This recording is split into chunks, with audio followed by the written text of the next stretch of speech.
Tchadiens, Tchadiennes, mes chers compatriotes, l'année 2019 tire à sa fin avec ses instants de peine et ses moments de réjouissance. L'année 2020 arrive avec son train d'espoir, mais aussi son lot d'appréhension qui peuvent habiter chacune et chacun de nous. Avant toute chose, nous devons rendre grâce à Dieu pour avoir veillé sur notre chère patrie tout au long de l'année qui s'achève, en préservant notre territoire des ravages qui affectent d'autres peuples autour de nous. En effet, malgré les pertes en vies humaines, enregistrées principalement dans la province du lac Tchad, du fait des attaques terroristes, notre pays a su préserver ce qu'il y a de plus cher pour une nation. Je vais parler de la paix et de la stabilité. Cette paix précieuse reste sous la menace permanente des vendeurs d'illusions qui voudraient faire imploser la concorde nationale. Elle est également sous la menace quotidienne de la multinationale terroriste qui ne cesse d'étendre sa zone d'action. En témoignent les multiples massacres perpétrés dans les pays de l'espace sahélo-sahélien. La paix est l'affaire de tous, car elle profite à l'ensemble de la communauté. Nous devons redoubler de force et d'ardeur, eu égard à la permanence et à l'ampleur des menaces réelles ou potentielles. Nous sommes astreints à plus de vigilance, d'engagement et de détermination dans la lutte que nous menons contre l'obscurantisme.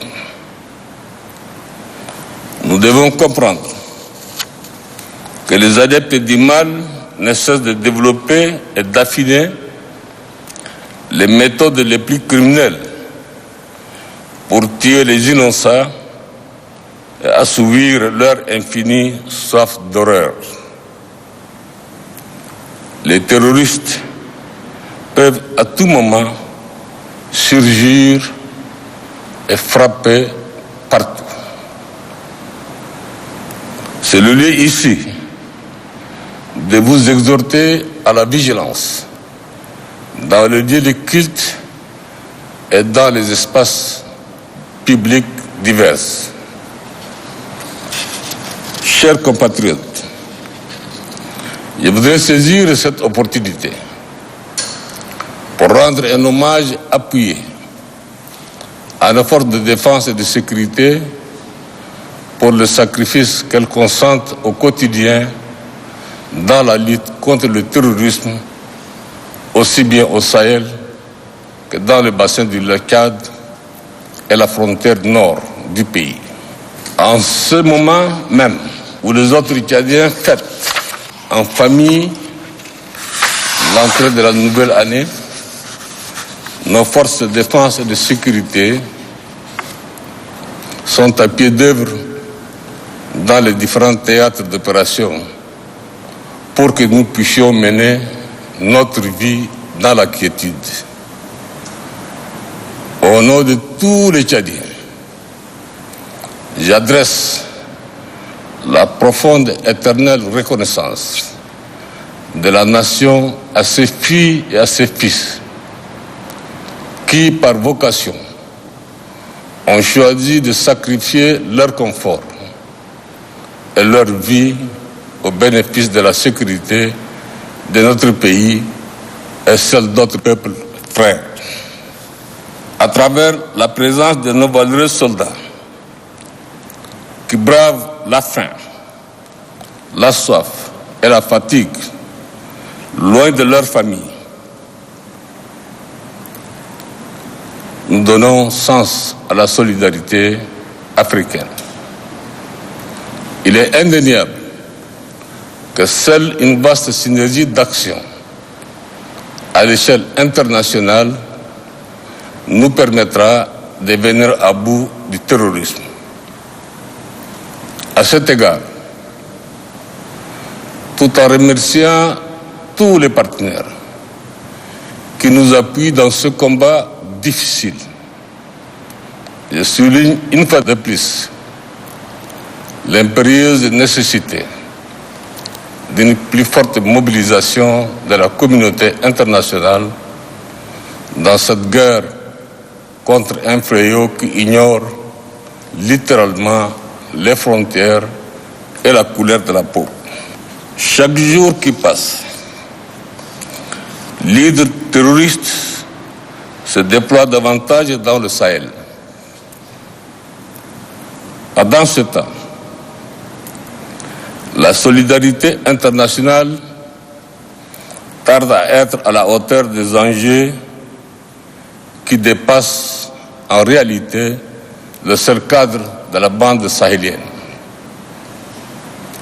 Le terrorisme ne peut être vaincu qu'à la double condition que des opérations militaires d'envergure soient menées tous azimuts et que des investissements massifs soient réalisés dans le domaine socio-économique afin d'assécher ce terreau fertile à la propagande djihadiste. L'usage concomitant et à grande échelle de ces deux leviers, militaires et socio-économiques, demeure l'unique moyen capable d'assurer l'efficacité de la lutte antiterroriste. Une fois de plus, je lance un appel pressant aux pays amis et aux institutions internationales de se mobiliser davantage avant qu'il ne soit trop tard. Mes chers compatriotes, notre pays doit poursuivre de manière inexorable sa marche vers le progrès et la modernité en dépit des adversités de toutes sortes.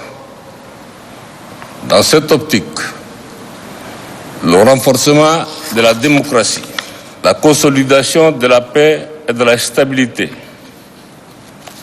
la préservation des acquis sécuritaires, la transformation structurelle de notre économie et la lutte contre la pauvreté doivent toujours constituer l'essence première de nos préoccupations de tous les instants.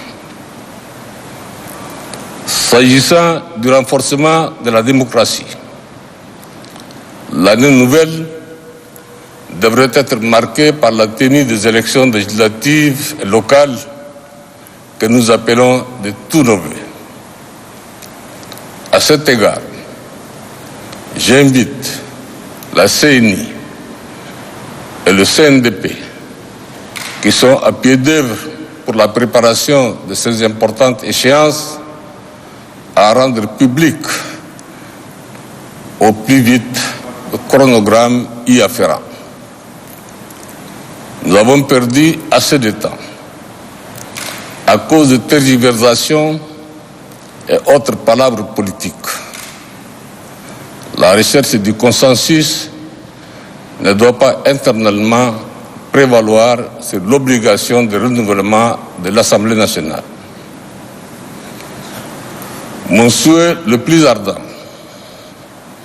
est de voir ce scrutin se tenir enfin au courant du premier semestre 2020 en tenant compte des nouveaux retards enregistrés par les instances techniques et politiques en charge de l'organisation de ces élections pendant cette période. Je veillerai, pour ma part, à ce que les élections soient libres, transparentes et exemptes de toute irrégularité. J'invite par conséquent toute la classe politique à plus de responsabilité, de maturité et de sérénité dans la préparation de la tenue de ce rendez-vous démocratique. Mes chers compatriotes, la consolidation de la paix, de la stabilité et de la cohésion fraternelle doit demeurer notre souci cardinal. C'est à juste titre que le gouvernement veille sur tout ce qui a trait au vivre ensemble, la cohabitation pacifique et à l'harmonie sociale. Comme vous le savez, l'année qui s'achève a mis à rude épreuve l'idéal de cohabitation communautaire harmonieuse qui nous anime tous. C'est pour prévenir et contenir les violences entre les communautés que le gouvernement a adopté, lors de la 4e édition de la conférence des gouverneurs tenue à Abéché, un certain nombre d'actes et de décisions. Ces actes renforcent les acquis louables des opérations menées dans le cadre de l'état d'urgence décrété dans 3 provinces du pays. Je me félicite que cette action ait notamment permis de récupérer un nombre important d'armes de guerre détenues par les civils et de dissuader tous les entrepreneurs de violence et de la haine. Nous avons cependant parfaitement conscience que la réponse aux conflits intercommunautaires ne peuvent être exclusivement militaires et sécuritaires. C'est pourquoi j'invite chaque Tchadien et chaque Tchadien à privilégier l'entente fraternelle qui doit être la matrice de notre vie en communauté. À cet égard, je mets en garde contre les tentations funestes exprimées ici et là dans le dessein abject de susciter une division artificielle des Tchadiens sur des bases claniques, géographiques ou confessionnelles. Le peuple tchadien est indivisible dans sa riche diversité socio-culturelle. Je mets en garde cette génération de Tchadiens qui n'a connu ni l'exil humanitaire, ni la guerre civile, ni la dictature, et qui n'a pas conscience de l'intérêt commun à préserver la concorde nationale. Cette génération doit comprendre que l'expression virtuelle que permettent aujourd'hui les réseaux sociaux peut engendrer des blessures réelles, susceptibles d'attenter au pacte républicain et à la cohésion sociale.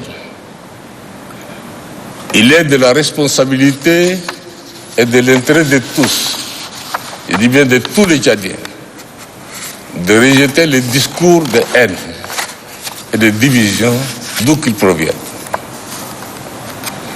Tchadiennes, Tchadiens, en insistant sur les préoccupations en lien avec la paix et la sécurité, la stabilité aussi. Nous comprenons parfaitement qu'il s'agit effectivement là des conditions premières de notre émergence future. Nous devons à cet égard créer les conditions nécessaires favorisant le plein exercice des activités économiques qui doivent suivre notre schéma de développement axé sur la diversification de l'économie. Nous devons poursuivre sans relâche nos actions visant à créer les conditions propices de développement à travers des investissements robustes, tant des partenaires extérieurs que des acteurs économiques nationaux. Durant cette éprouvante période de crise, notre premier combat, mené sur le plan national et dans le cadre de la CEMAC, a consisté à assurer le sauvetage de tout notre système économique, financier, monétaire et bancaire. Cet effort hors du commun a permis de stabiliser une situation macroéconomique désespérée. Après cette longue phase de stabilisation, nous devons amorcer celle de la relance. Et c'est bien évidemment pour permettre à nos opérateurs économiques de jouer pleinement leur partition dans cette phase cruciale de la relance de l'économie que le gouvernement va poursuivre et amplifier sa politique d'apurement progressif de la dette intérieure avec l'appui de ses partenaires. Des ressources seront régulièrement mobilisées à cet effet pour soulager le tissu économique et le système bancaire qui ont tant souffert des effets de la crise. Mes chers compatriotes, c'est par le travail et la gouvernance responsable que nous devons gagner le défi de l'émergence. J'invite une fois de plus les Tchadiens à l'amour du travail, au respect de la chose publique, qui sont l'expression la plus achevée du patriotisme. Comme je ne cesse de le répéter, la corruption sous toutes ses formes n'a pas droit de citer au Tchad. À cet égard, la lutte contre la corruption, le détournement des deniers publics, la prévarication va s'intensifier. Personne ne sera épargné. Il n'y a pas une catégorie de citoyens privilégiés qui échappe à la loi et une autre plus vulnérable exposée aux sanctions. Tous les crimes économiques seront punis. La rigueur de la loi s'appliquera dans toute sa plénitude et de façon indistincte à l'égard de tous ceux qui défient l'État en s'enrichissant sur le dos du contribuable tchadien. L'égalité devant la loi et la justice sociale serviront toujours de boussole à l'action publique dans tous les domaines. Mes chers compatriotes, m'adressant aux travailleuses et aux travailleurs du secteur public, je voudrais saluer l'esprit du patriotisme et des sacrifices dont ils ont fait montre ces 3 dernières années où il a fallu nécessairement renoncer à certains avantages pour sauvegarder l'essentiel. Je salue également l'ouverture d'esprit de l'ensemble des partenaires sociaux qui avaient compris que les grèves à répétition n'étaient nullement une réponse à la crise économique et sociale que nous vivons. La grève n'a jamais produit de ressources. Elle contribue au contraire à aggraver une crise avec le risque d'obliger les pouvoirs publics à prendre des mesures encore plus douloureuses. Le dialogue social fécond qui a permis de constituer un front patriotique pour faire face à la crise doit se poursuivre. Aujourd'hui, grâce aux mesures d'austérité qui ont été décidées au bon moment, nous avons pu amortir le terrible choc budgétaire. Certes, les prémices d'une reprise économique sont visibles, mais la situation globale demeure fragile et extrêmement volatile.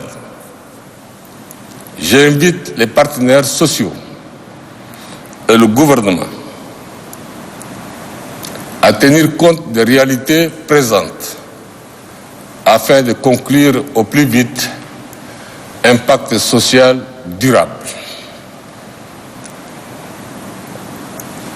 Ce pacte social triennal doit être bâti sur un équilibre juste, c'est-à-dire sur des compromis garantissant un rétablissement progressif et graduel des droits des agents de l'État, suivant un calendrier compatible avec l'obligation de la soutenabilité budgétaire.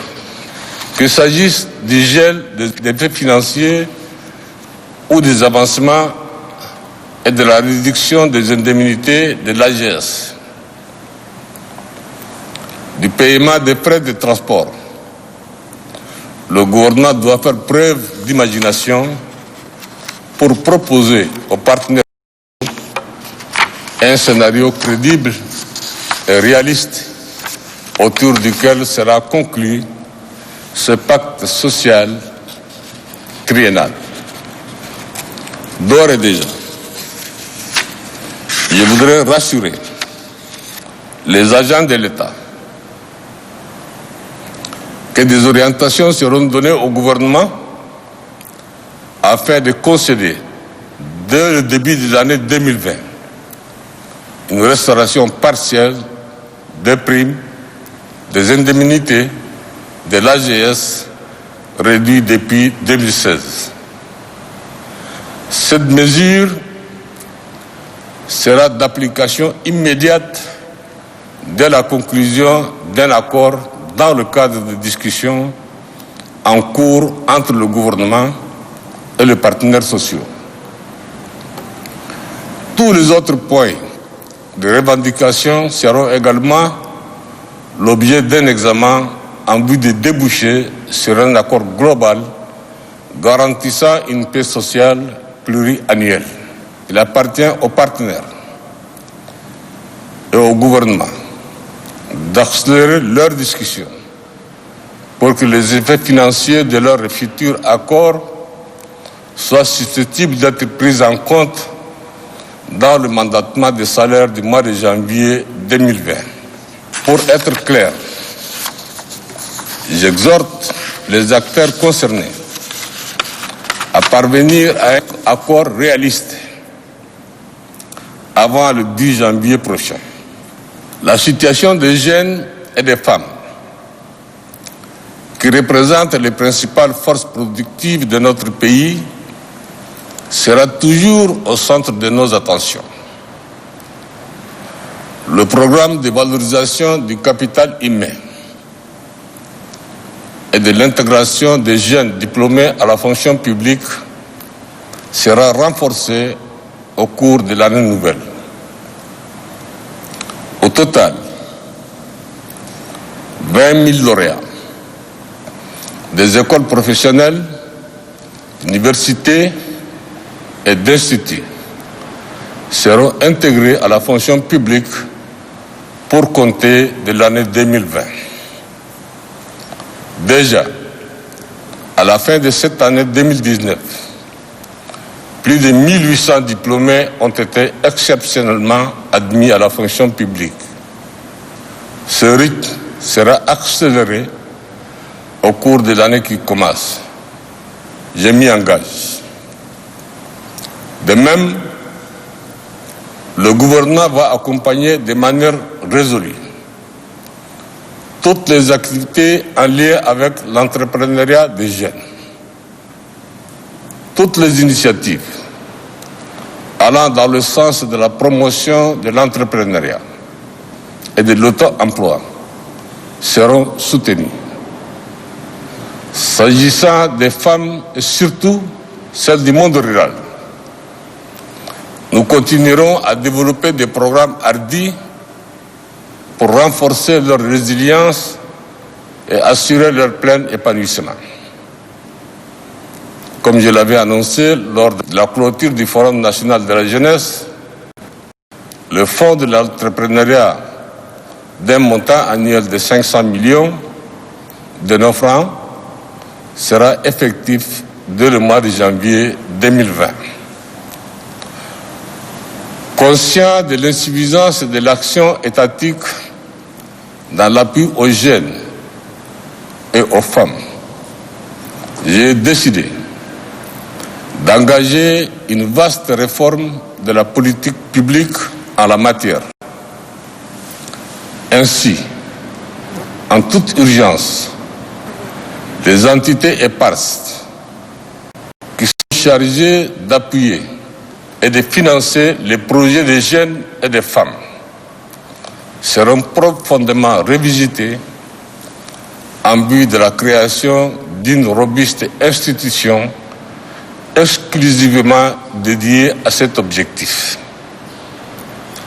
Cette réforme structurelle s'accompagnera de l'affectation de ressources exceptionnelles et de la conclusion d'un partenariat ambitieux avec les banques. Dès l'année 2020, une enveloppe annuelle d'au moins de 30 milliards de nos francs sera consacrée à l'accompagnement des jeunes et des femmes dans leur ambition d'entreprendre et de s'autonomiser. Il reviendra aux jeunes et aux femmes de montrer toute l'étendue de leur génie créateur en initiant des projets pertinents et porteurs.